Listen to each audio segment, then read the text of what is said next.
न चौर्यहार्यम न च राज्यहार्यम न भ्रातृभाज्यम न च भारकार्य व्यये कृते एव वर्धत विद्या धनम सर्वधनम प्रधानम। डियर स्टूडेंट्स, आपके अपने YouTube चैनल मनोहारी मैथ्स में आपका हार्दिक स्वागत है। समुच्चय सिद्धांत के अंतर्गत आज हम लोग समुच्चय के प्रकार के विषय में जानेंगे। तो आइए देखते हैं समुच्चय कितने प्रकार के हैं। पहला समुच्चय एकल समुच्चय है, तो सिंगलटन सेट नाम से ही क्लियर है, एकल अथवा सिंगल, अर्थात जिस समुच्चय में केवल एक अवयव हो उसे एकल समुच्चय कहते हैं।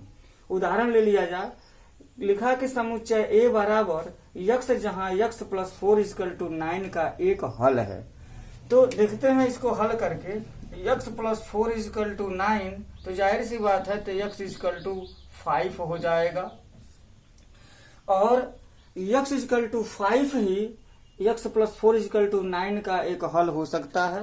5 के अतिरिक्त और कोई दूसरा हल नहीं होगा, अर्थात इस समुच्चय में केवल एक अवयव है, इसलिए यह एकल समुच्चय है। रिक्त समुच्चय की बात करें तो रिक्त समुच्चय एम्प्टी सेट जिसे कहते हैं।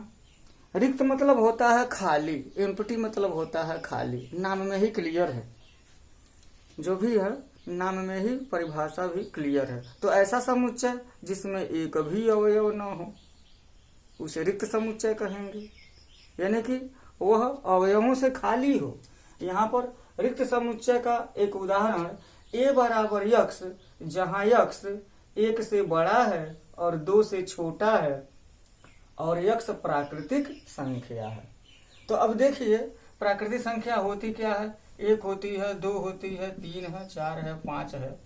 अब इसमें कहा जा रहा है कि ए कोई समुच्चय है जिसका अवयव यक्स है, और यक्स है क्या, यक्स जो है 1 से बड़ा है, तो 1 से बड़ा और 2 से छोटा। अब बताइए 1 से बड़ा और 2 से छोटा, ऐसा कोई प्राकृतिक संख्या उसके बीच में पड़ेगा? ना पड़ेगा। 1 और 2 के बीच में तो दशमलव वाली संख्याएं मिलेंगी, बहुत सारी परिमेय संख्याएं मिलेंगी, लेकिन वो 1 और 2 के बीच में धन पूर्णांक जिसे प्राकृतिक संख्या कहते हैं वो संख्या नहीं मिलेगी। अर्थात यह क्या है, एक रिक्त समुच्चय है। रिक्त समुच्चय को ऐसे भी दिखा देते हैं, फाई से प्रदर्शित करते हैं, इसे खाली कर दिया जाता है, इसमें एक भी अवयव नहीं है। बी में यक्स जहां यक्स स्क्वायर माइनस 2 = 0, यक्स एक परिमेय संख्या है। अगर इसको हल करें, यक्स स्क्वायर माइनस 2 = 0, तो यक्स = 2 होगा और यक्स = √2 हो जाएगा, यानी कि यक्स की वैल्यू क्या होगी, √2 हो जाएगी। तो अब यहाँ कहा जा रहा है कि यक्स एक परिमेय संख्या है, यक्स परिमेय संख्या है और इस समीकरण को संतुष्ट भी करना चाहिए। तो ये तो करड़ी में 2 अपरिमेय संख्या, करड़ी में 2, करड़ी में 3, करड़ी में 5, करड़ी में 7, ये सब के सब अपरिमेय संख्याएं आती हैं, जबकि यहाँ पर परिमेय कहा जा रहा है। इसका मतलब यक्स का कोई भी ऐसा परिमेय संख्या नहीं है जो इस समीकरण को संतुष्ट करे, अर्थात यह भी क्या है, एम्प्टी सेट है। यहाँ सी बराबर यक्स जहां यक्स स्क्वायर बराबर 4 और यक्स एक विषम संख्या, देखा जाए इसको, यक्स = 4 है तो यक्स = √4 या यक्स = ±2 हो जाएगा, या तो +2 होगा या तो -2 होगा। और यहाँ पर कहा जा रहा है कि यक्स का एक ऐसा वैल्यू है जो यक्स स्क्वायर बराबर 4 आता है तथा यक्स एक विषम संख्या है। और हम जानते हैं विषम संख्या क्या होती है, 1, 3, 5, 7, 9, 11। अब देखिए ये सभी विषम संख्याएं हैं, किसी भी विषम संख्या का वर्ग करेंगे तो 4 आएगा क्या, 1 का वर्ग 1 हो जाएगा, 3 का वर्ग 9 हो जाएगा। 1 और 3 के बीच में कोई ऐसी संख्या ही नहीं है जिसका वर्ग जो है 4 हो जाए। तो विषम संख्याओं का वर्ग सम संख्या नहीं होता है, इसलिए यह इसमें कोई अवयव नहीं होंगे और यह भी एम्प्टी सेट हो जाएगा। देखते हैं तीसरा परिमित समुच्चय फाइनाइट सेट। परिमित समुच्चय का मतलब ये होता है परिमित और अपरिमित। परिमित मतलब होता है निश्चित, निश्चित का मतलब क्या होता है, ऐसे समुच्चय परिमित समुच्चय कहलाते हैं जिनके अवयवों को हम गिन सकते हैं। तो n बराबर हो जाएगा 1 2 3 4 5 6 7 8 9। अब देखिए एक समुच्चय है जिसका नाम है n, उसके अवयवों को हम गिन पा रहे हैं, देख पा रहे हैं, लिख पा रहे हैं, तो यह परिमित समुच्चय है। b बराबर 1 3 5 7 9 11 13 15, इसके भी अवयवों को हम गिन पा रहे हैं, तो यह परिमित समुच्चय है।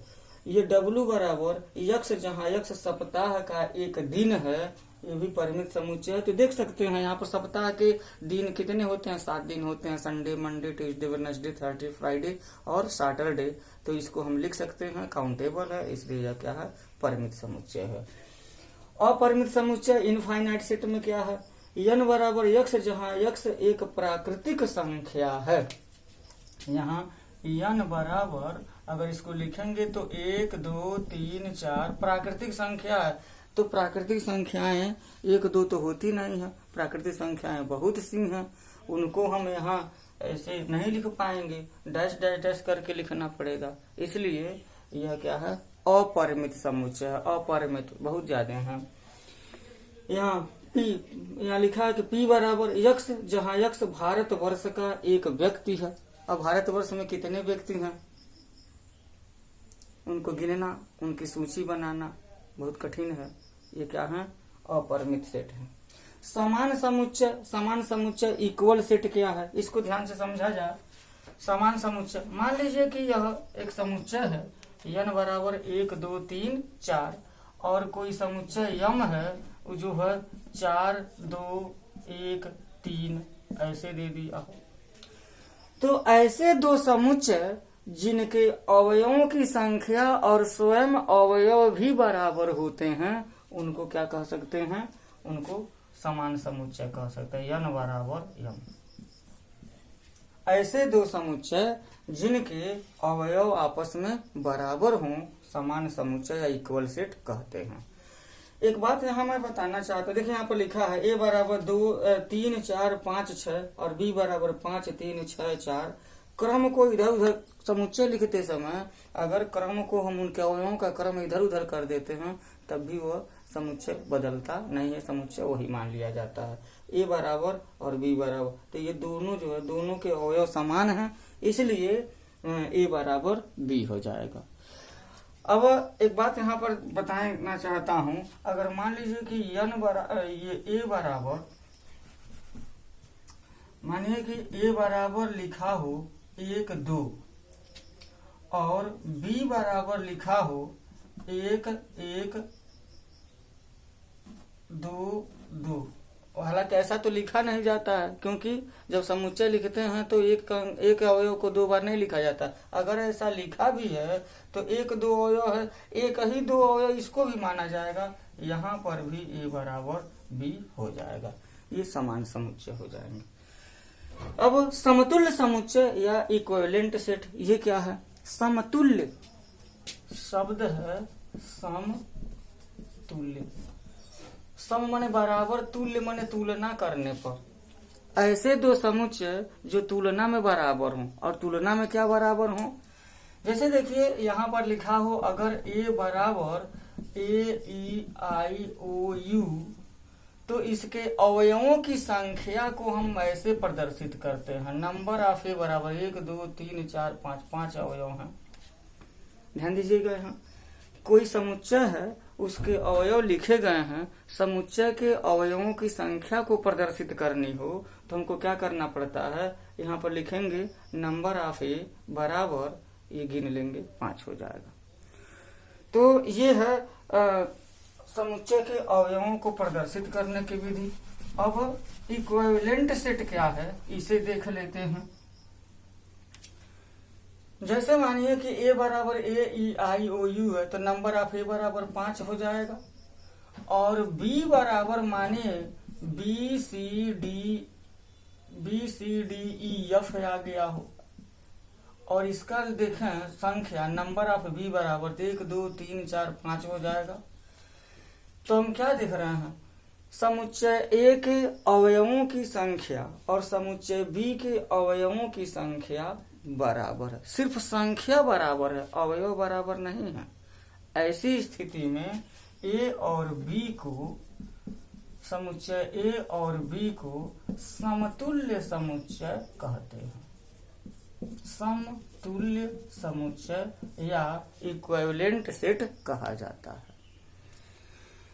अब ये है रहे समुच्चय। समुच्चय के और भी प्रकार होते हैं, वह नेक्स्ट वीडियो में देखा जाएगा। लेकिन अब हम लोग एक्सरसाइज 1.2 एनसीईआरटी बुक का प्रश्नावली 1.2 का अध्ययन करेंगे। तो आइए देखते हैं प्रश्नावली 1.2। पहला प्रश्न है, निम्नलिखित में से कौन से रिक्त समुच्चय के उदाहरण हैं? अभी रिक्त समुच्चय की परिभाषा हम लोग पढ़े हैं। जिस समुच्चय में एक भी अवयव नहीं रहेंगे उन्हीं को हम रिक्त समुच्चय कहेंगे। तो यहाँ प्रश्न पहला है, 2 से भाज्य विषम प्राकृतिक संख्याओं का समुच्चय। पहला है 2 से विभाज्य विषम प्राकृतिक संख्याओं का समुच्चय। इसको समझ करके हम सही या गलत लिखेंगे। विषम प्राकृतिक संख्या 1, 3, 5, 7, 9 ये सब हैं विषम प्राकृतिक संख्याएं हैं। और 2 से विभाजित, तो सभी विषम संख्याएं 2 से तो विभाजित होंगी नहीं। यानी कि पूरे नंबर सिस्टम में ऐसी कोई विषम संख्या नहीं है जो 2 से विभाजित हो जाए। तो 2 से भाज्य विषम प्राकृतिक संख्याओं का समुच्चय क्या है? रिक्त समुच्चय है। ये है रिक्त समुच्चय। दूसरा जल्दी देखेंगे, सम अभाज्य संख्याओं का समुच्चय। सम अभाज्य एक ऐसी संख्या जो सम भी हो और अभाज्य भी हो, तो पूरे नंबर सिस्टम में वह सम अभाज्य संख्या एक ही है और वह 2 है। ध्यान दीजिएगा, पूरे नंबर सिस्टम में सम अभाज्य संख्या एक ही है और वह क्या है? 2 है। अर्थात यह एकल समुच्चय हो जाएगा, रिक्त समुच्चय नहीं होगा। तीसरा देखते हैं, यक्ष, जहां यक्ष एक प्राकृतिक संख्या है, लिखा है कि यक्ष एक प्राकृतिक संख्या है लेकिन यक्ष का मान 5 से छोटा है और यक्ष का मान 7 से बड़ा भी है। ये दोनों प्रतिबंध, 3 प्रतिबंध है। सबसे पहले यक्ष क्या होना चाहिए? प्राकृतिक संख्या होनी चाहिए। और उसके बाद से यक्ष का मान 5 से छोटा होना चाहिए और यक्ष का मान 7 से बड़ा, यानी कि 1, 2, 3, 4, 5, 6, 7। तो 5 से छोटा भी होना चाहिए और 7 से बड़ा भी होना चाहिए। ये कौन सी है? ऐसा तो कोई संख्या है ही नहीं हमारे पास कि ऐसी कोई संख्या हो जो दोनों प्रतिबंधों को संतुष्ट करे। 5 से छोटी भी हो और 7 से बड़ी भी हो, तो ऐसी कोई संख्या नहीं है। तो तीसरा कंडीशन रिक्त है। चौथा देखते हैं, y, जहां y किन्हीं 2 समांतर रेखाओं का उभयनिष्ठ बिंदु है। प्यारे बच्चों, समझ करके इसको लिखेंगे। समांतर रेखा कहते किसे हैं? ऐसी 2 रेखाएं जो आप आगे बढ़ाने पर कहीं मिलती नहीं है, उन्हीं को हम समांतर रेखा अथवा पैरेलल लाइन कहते हैं। और उभयनिष्ठ बिंदु कब मिलता है?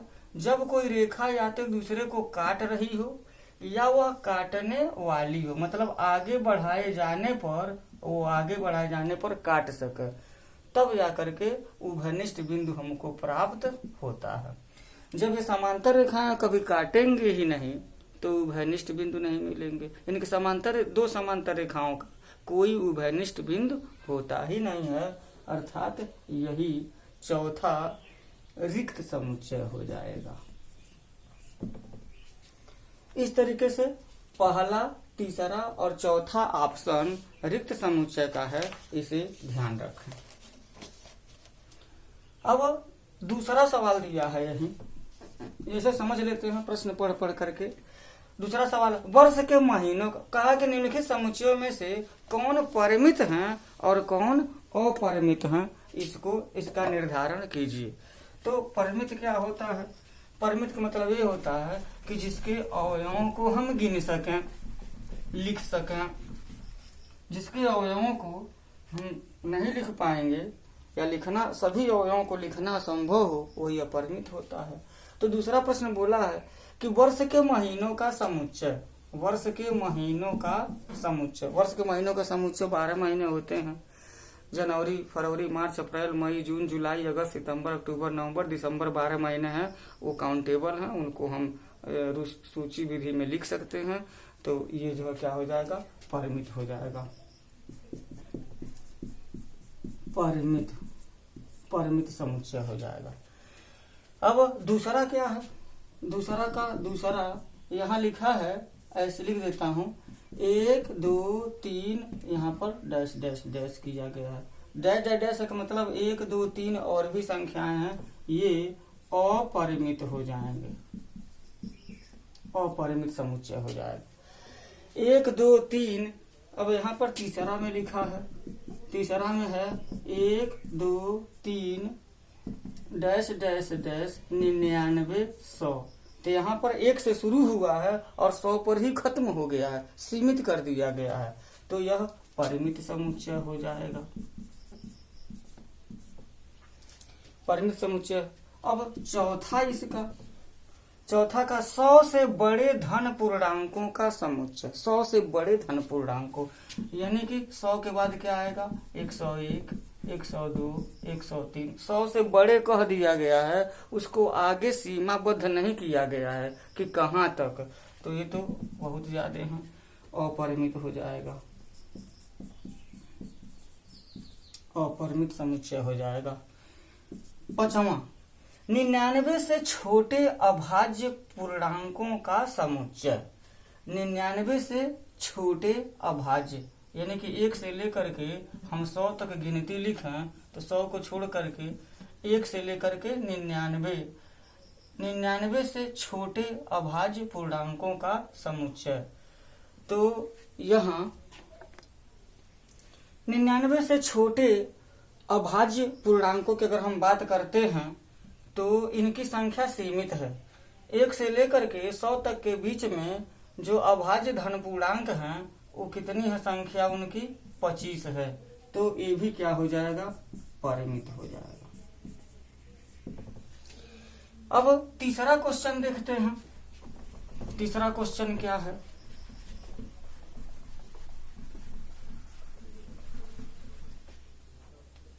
तीसरा क्वेश्चन में निम्नलिखित समुच्चयों में से प्रत्येक के लिए बताइए कि कौन परिमित है और कौन अपरिमित है। तो तीसरा का पहला, यक्ष अक्ष के समांतर रेखाओं का समुच्चय। अब यक्ष अक्ष क्या है, जैसे मानिए यक्ष अक्ष क्या होता है, और यह वाई अक्ष होता है, एक्स डैश, वाई डैश, और ये होता है मूल बिंदु। तो कहा कि यक्ष अक्ष के समांतर कितनी रेखाएं हैं, यक्ष अक्ष के समांतर रेखाएं का जो समुच्चय है तो क्या परिमित होगा, क्या अपरिमित होगा। तो यक्ष अक्ष के समांतर हम बहुत सारी रेखाएं खींच सकते हैं, देख लीजिए, खींच करके देख भी सकते हैं इसे। ये यहाँ ऊपर भी खींच सकते हैं, नीचे भी खींच सकते हैं, एक नहीं बहुत सारी रेखाएं खींच सकते हैं। तो ये हो जाएगा अपरिमित, अपरिमित समुच्चय हो जाएगा। दूसरा, अंग्रेजी वर्णमाला के अक्षरों का समुच्चय। अंग्रेजी वर्णमाला के अक्षर 26 अक्षर हैं, तो वो हो जाएगा परिमित। उन संख्याओं का समुच्चय जो 5 के गुणज हैं, 5 के गुणज मल्टीपल, तो क्या हो जाएगा, 5 के गुणज 5, 10, 15, 20, 25, बस पहाड़ा पढ़ते चले जाएंगे। तो कितनी संख्याएं हैं, बहुत सारी हैं, अपरिमित हो जाएंगे। चौथा, पृथ्वी पर रहने वाले जानवरों का समुच्चय। बहुत से जानवर हैं, अपरिमित, गिनना कठिन है। पांचवा, मूल बिंदु 0 0 से होकर जाने वाले वृत्तों का समुच्चय। मूल बिंदु 0 0 से होकर के जाने वाले वृत्तों का समुच्चय। अब ये देखा जाए तो मूल बिंदु क्या होता है, अभी अभी जो खींचा गया था, ये मानिए कि x अक्ष है और यह मानिए y अक्ष है, यही हमारा मूल बिंदु है। तो मूल बिंदु से हो करके जाने वाले वृत्तों का समुच्चय। अब क्या करेंगे, एक ऐसा भी वृत्त हो सकता है जो ऐसे हो करके जा सकता है, एक वृत्त ऐसे हो सकते, ये भी मूल बिंदु से जा रहा है, एक वृत्त ऐसा हो जो ऐसे जा रहा है, वो भी मूल बिंदु से जा रहा है, ये भी मूल बिंदु से जा रहा है। फिर केंद्र को अगर हम आगे कर देते हैं, एक वृत्त ऐसा भी हो सकता है, एक वृत्त ऐसे भी हो सकता है, एक वृत्त ऐसे भी हो सकता है, इसी तरीके से ये भी वृत्त जा सकता है, ऐसे वृत्त जा सकता है, ऐसे भी वृत्त जा सकता है। यानी कि हमें कह सकते हैं कि मूल बिंदु से हो करके जाने वाले वृत्तों की संख्या क्या है, अनंत है। तो ये हो जाएगा अपरिमित, अपरिमित समुच्चय हो जाएगा। अब चौथा प्रश्न देखा जाए। चौथा प्रश्न में क्या है कि बताइए कि क्या समुच्चय समुच्चय बी के बराबर है कि नहीं है। तो यहाँ हमको तो लिखना पड़ेगा दोनों सेट, ताकि हम लोग देख सकें। ए बराबर है ABCD और बी बराबर है DCBA। ABCD इसमें भी है, ABCD इसमें भी, सिर्फ क्रम को बदल दिया गया, तो कोई दिक्कत नहीं है। यह ए बराबर बी है, समान समुच्चय है। दूसरा क्वेश्चन में क्या है, दूसरा क्वेश्चन में है ए बराबर 4, 8, 12, 16 और बी बराबर 8, 4, 16, 18। अब क्या देख रहे हैं, यहाँ पर 4, 8 तो मिल रहा है, यहाँ पर 4, 8, 16 मिल रहा है, यहाँ पर 12 है और यहाँ पर 18 है। अवयव समान नहीं है, तो ये इक्वल सेट नहीं है, समान समुच्चय नहीं है, ए बराबर नहीं बी। तो अभी तीसरा प्रश्न पर आते हैं, चौथे के तीसरा में है कि ए बराबर 2, 4, 6, 8, 10। ए बराबर 2, 4, 6, 8, 10 और बी बराबर लिखा गया है यक्ष, जहां यक्ष समधन पूर्णांक है और 10 से छोटा है और 10 के बराबर भी है। इसको लिख देते हैं, यक्ष जहां यक्ष एक सम संख्या है लेकिन यक्ष जो है 10 से छोटा है और बराबर भी है। तो इसको अगर हम लिख देते हैं, ये सेट बिल्डर फॉर्म में लिखा है, इसको सूची विधि में लिख देंगे तो एक सम संख्या है और 10 से जो है कम है।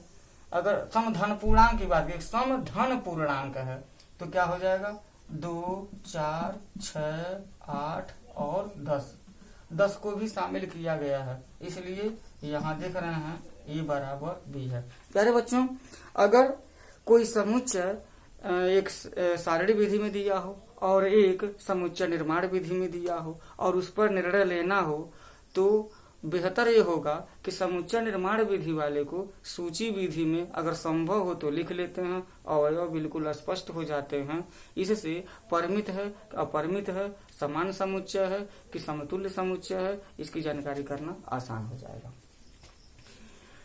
अब एक और प्रश्न है चौथा, यहां देखते हैं।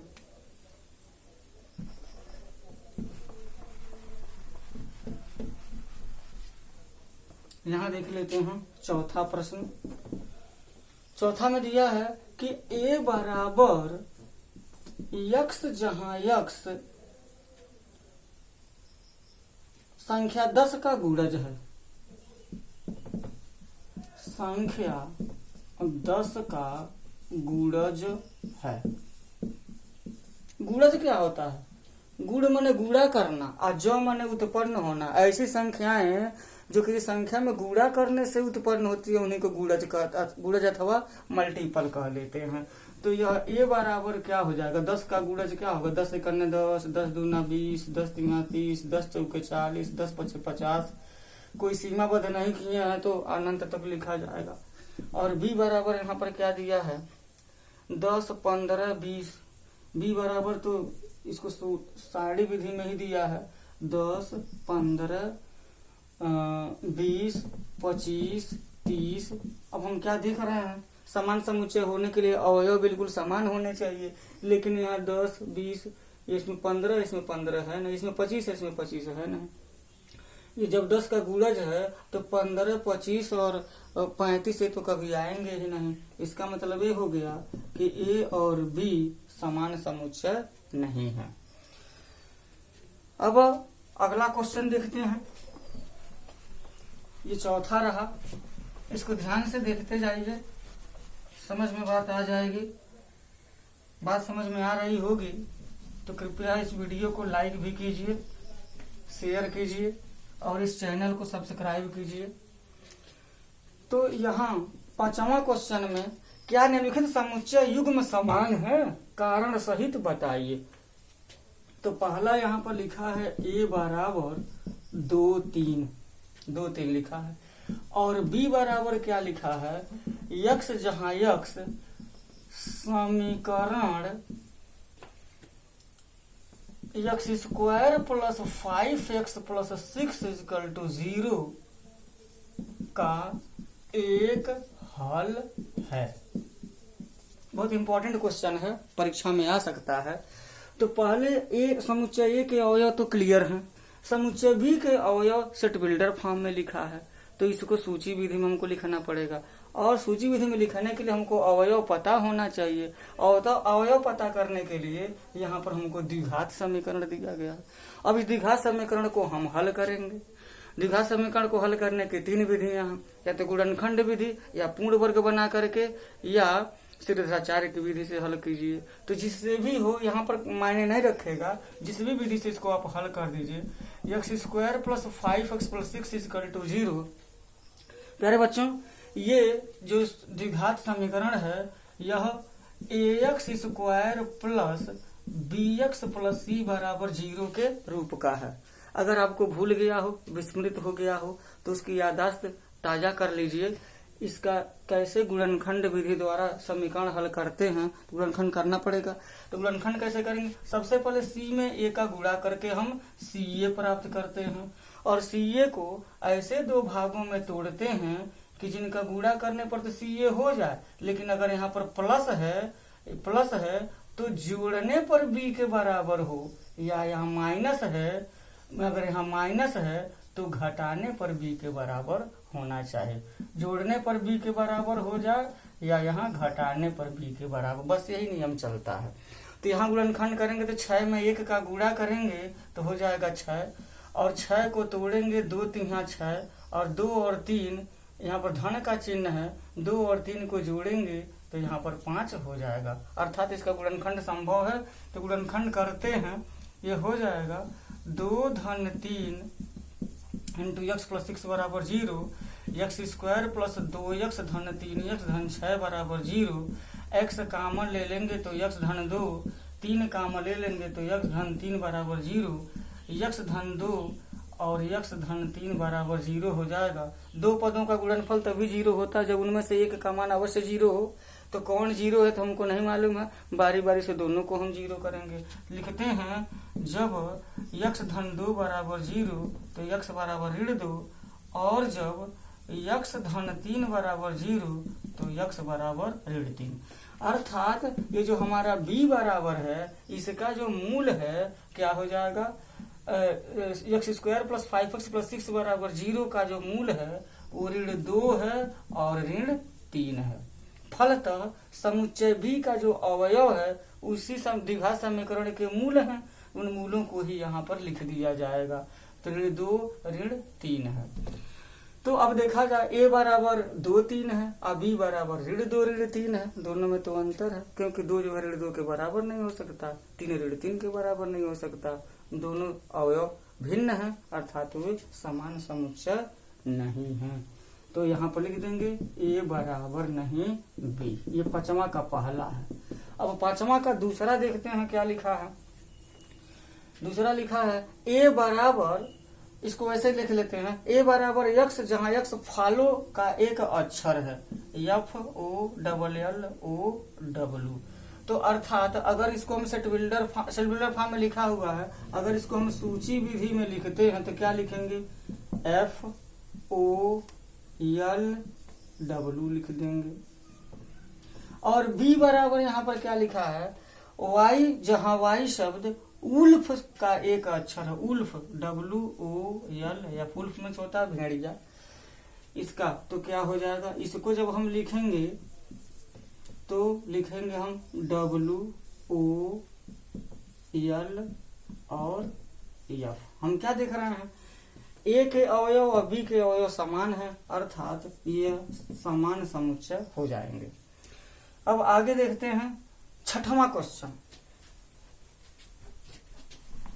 मिटा देता हूं इसे।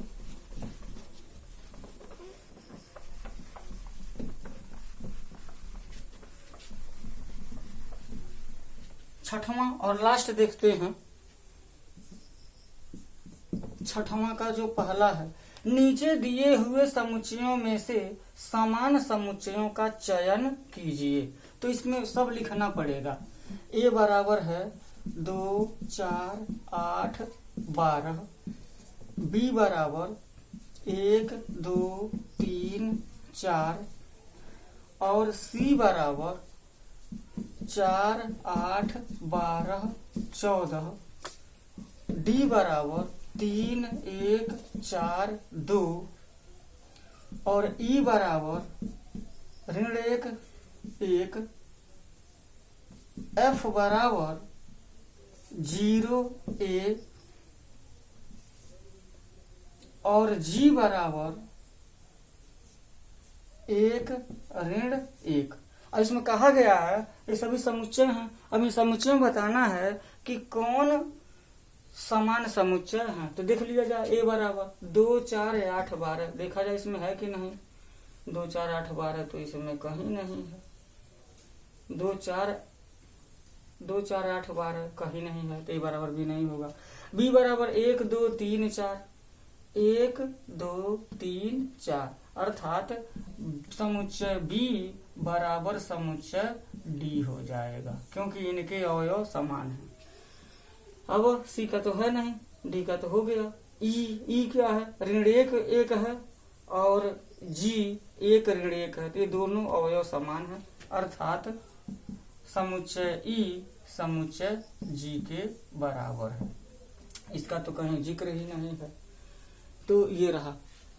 तो डियर स्टूडेंट्स, आज हम लोगों ने NCERT प्रश्नावली 1.2 के 6 प्रश्न हैं, 6 प्रश्न को देखे। हम लोग सीखा क्या इसमें, समुच्चयों के प्रकार सीखे और समुच्चयों के प्रकार के आधार पर हम ये प्रश्नावली देखा गया। अगले वीडियो में हम लोग समुच्चय के और भी प्रकार उसके प्रश्नावली के आधार पर लेकर के आएंगे, समझेंगे। अगर वीडियो अच्छा लगा हो तो इसको लाइक कीजिए, शेयर कीजिए और सब्सक्राइब कीजिए, ताकि इसी तरह के प्रश्न, प्रश्नावली, नियम, हल इस तरह को आपको जो है पता चलता जाए। धन्यवाद।